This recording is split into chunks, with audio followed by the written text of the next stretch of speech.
The People's Countryside Environmental Debate Podcast. People's Countryside Environmental Debate Podcast. People's Countryside Environmental Debate Podcast. People's Countryside Environmental Debate Podcast. How aware are you that someone will always say you are offensive if they don't agree with you? Do we need to have a strong faith to give a damn and have a sense of identity?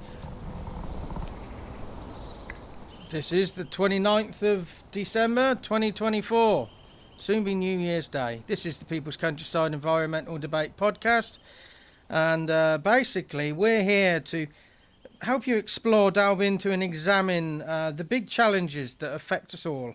I'm Stuart the Wild Man Mabbott, and I'm one of the co-hosts. Who's the other co-host? My name's William Manklow, and I'll guarantee we'll be here every week, every Sunday, 10 a.m. We release an episode of this podcast. Sometimes there's some more material outside of it, but we're that friendly voice in your ear. We're that person you're over here at the pub. You know, that conversation. We'll always be here. We'll be here until we're not. Anyway, the our format is you, the listeners, send in questions for us to discuss. Not always about the countryside, and sometimes not always about the environment, but we always try and bring it back to that environment in some way. Recording in my lounge again. We don't do any fancy studio stuff. We just do authentic sort of recording. So if you hear anything in the background, it's either my digestion, the police going past with sirens, or William thinking. Anyway, we have the conversations that need having, and we try and be a world-scale podcast and try and bring it back to give it a local feel. Try and remind you that we're all part of nature and not separate to it. If anybody's got a question, William, how can they email us? Well, you can email the peoplescountryside@gmail.com, but we're also all over social media like a rash. So just look for the People's Countryside on social media and you'll find us there as well. We're not scientists. We're just two guys willing to explore the questions and subjects cold. We don't hear the questions or see the questions or read the questions until we press record. So who's the first question from? And what is the question, William? First question is from Anne in Turlock in California, another American listener. We've had a few recently, haven't we? Justin. We have a run of them. I almost called you Justin then. But no idea why. I've got a friend called Justin, but I don't know why I called you Justin. I'm waffling already. Yeah, crack on. Anne in Turlock, California, and Anne's question is, when making your podcast, how aware are you that someone will always say you are offensive if they don't agree with you? I think we're aware of it every single time, Stuart. Every time we press record. You know, somebody's going to be offended somewhere, aren't they? Yeah, but that's different to being offensive. Or somebody might be offended by what we say, but it doesn't necessarily mean we are offensive. Yes. Because if somebody else listens to what we say, you know, and they don't find us offensive, so are we? I would apologise if anybody is offended, but I'm not going to apologise for being offensive, because I don't think I am, or we are. Well, the key word is someone will always say you are offensive if they don't agree with you, and it's particularly if they don't agree with you. You can find offence when somebody says something that is opposite to what you think, rather than maybe taking a couple of minutes, have a bit of a wobble of the head, think about what we've just said, and actually take it in at face value and think, and it might even change your mind a little bit, maybe. I mean, I you know, I'm very aware that I try and be respectful, but I'm also very aware that there are certain things that aren't said that I get frustrated of not hearing them said. So if I'm frustrated, then the people will be frustrated, which is why I say some of what I say, because you just don't hear it. But, you know, I don't mean, as long as you don't go into it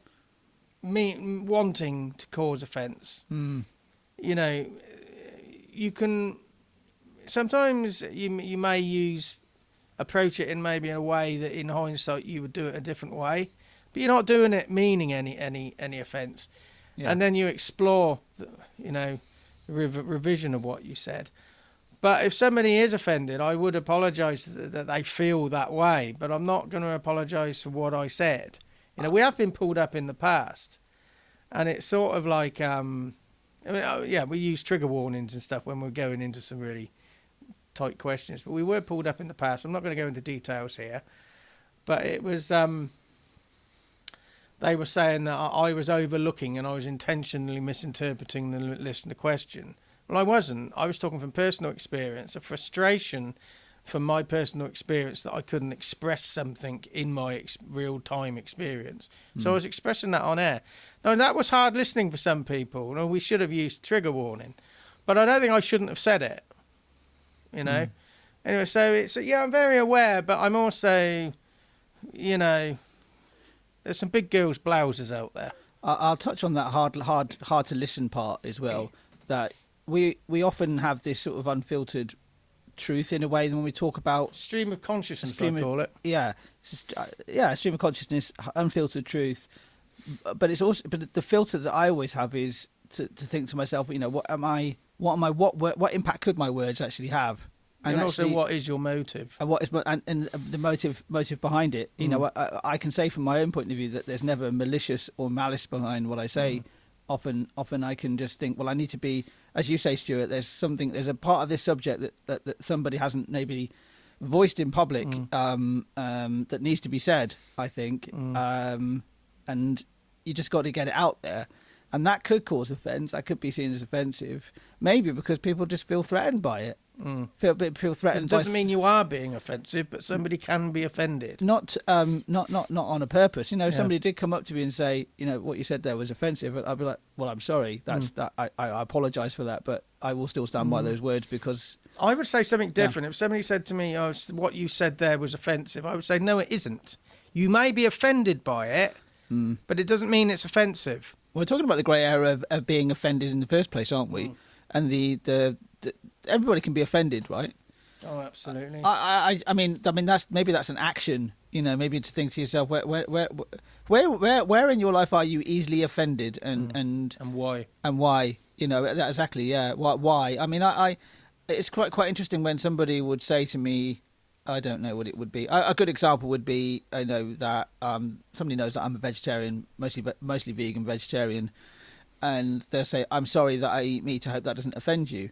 Well, no, it doesn't offend me. That's your choice. That's your choice. But what I can show you is by my actions and by what I do, I can show you that actually you can actually live without meat. Yeah. Just and that's not an indoctrination. That's not offensive either. But it can still be seen as offensive.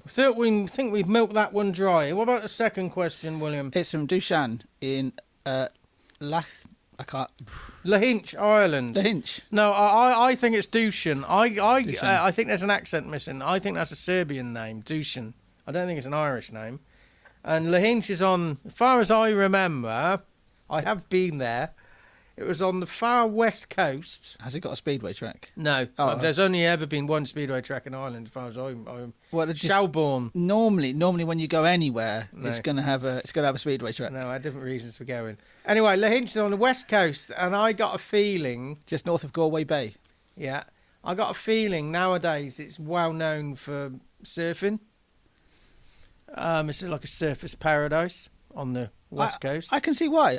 Because I'm looking at Google Maps, and it's a very, it's quite a wide but narrow bay. The bay sort of narrows off, and it faces out to the Atlantic. Yeah, I'm sure the waves would be quite amazing there for surfing. So Dushan in Lahinch, Ireland, Southern Ireland. What's the question, William? The question then is, do we need to have a strong faith to give a damn and have a sense of identity?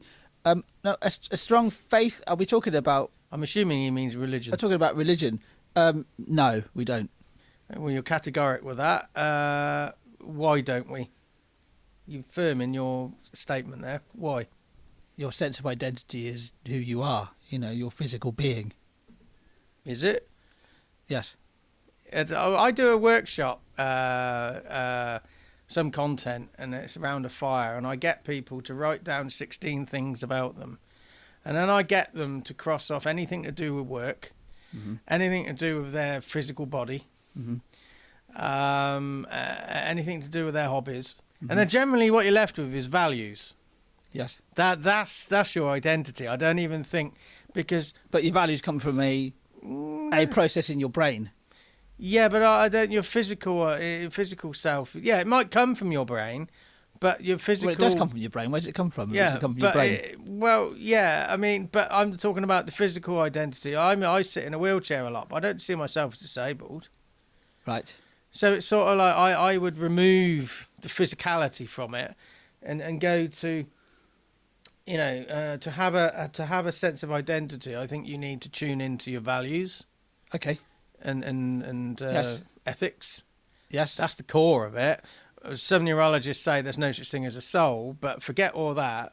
The nearest thing you're going to get to your identity is your values, because you can't say I am my job. And people do. They feel, what do you describe yourself? Oh, I'm a farmer. No, that's what you do for a job. That's not you. Well, you know? I would describe myself as just as a human being. So do you think some people do need a faith to have their identity? I mean, it gives you structure, doesn't it? I mean, that's what a job does. A job and faith, a faith. So when you take the faith away, it's still not you, is it? It's, your faith is not you. Your faith is what... I can't answer that for somebody else. I can only answer it for myself, and you can only answer for yourself, right? I think that...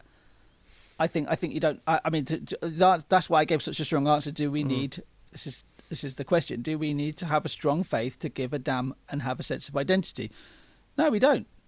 No, and to give a damn, no, absolutely not. I don't have any faith, but I do give a damn. Do you think...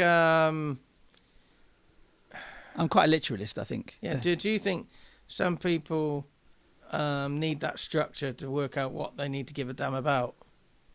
Yeah, probably. Yeah, I think it's all to do with structure. It's all to do with support. Faith especially gives people immense support in their life. I've got a close friend who is extraordinarily evangelical Christian, and they see God in everything. They see their faith in everything, and I say good for them. That's what they need. But I can only talk about from my own point of view, right? So I can't talk about from somebody else's point of view. That's impossible. So when I answer this question, I'm only answering it for myself, and that could cause offence, which ties into the previous question, right? With what I would say, sat around a fire, I get people to peel back the layers of what are their hobbies, what's their job, what's their physical health like. You're building a picture, aren't you? I would peel back the faith as well, because then you get down to the true south.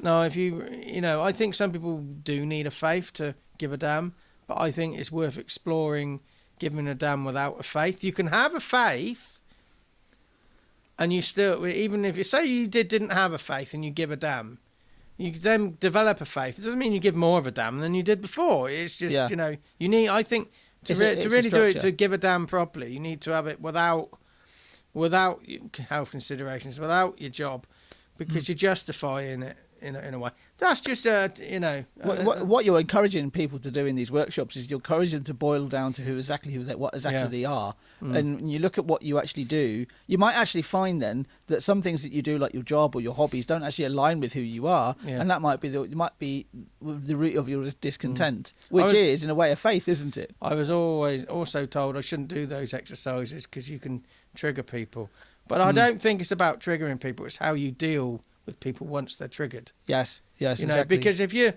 going to try and avoid triggering people, you're going to sit on your fence and get splinters in your ass.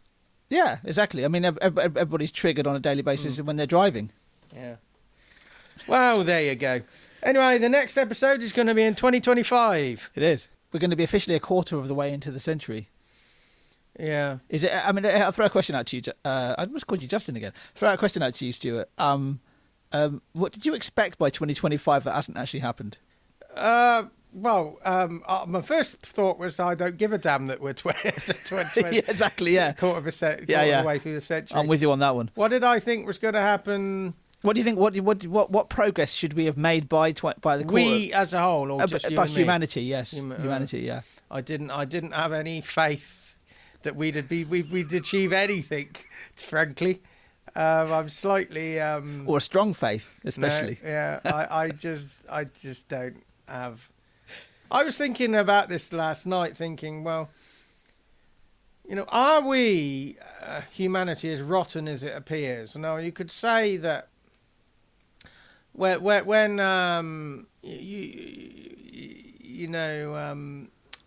that you give out the environmental message, it should be like dystopia and it can be like hell on earth and this is what we need to avoid. Or you can send out messaging as saying, well, okay, we can do this, this, this and this. And if you give people a pathway, generally they will follow it and do the right thing. So I was thinking, well, maybe humanity isn't that bad. Yes. But that didn't last long. I went off that idea quite quick. I don't. I think because I think like a lot of humans, we are our own worst critic. Cricket. That's in North Wales, isn't it? Our own. Yeah, Harlock. Our own. Yeah. Get some nice castles up that way. Going off on a tangent. Stop. We're in a way we are our own worst critic, aren't we? We will only see the bad in ourselves. It's hard to see the good in us. There is good in humans. There are good in humans. Maybe that's an action I would give out. Try and see the good in yourself and other people in humanity. Yeah, and if you don't have a strong faith like me, yeah, you can have your own sense of identity. But if somebody draws their sense of identity to my words are not coming out well today. If somebody draws their strength from their identity, from their faith, that's fine as well. I'm absolutely fine with that. I'm not trying to not offend somebody, but I'm just trying to keep that open mind. Yeah, balanced. Yeah, keep a balanced mind, and that's what we should always strive for. Join us on the 1st of January. We'll have a very quick New Year's message, and then we'll be back for a full episode on the 5th of January with Simon and Ashton setting the questions.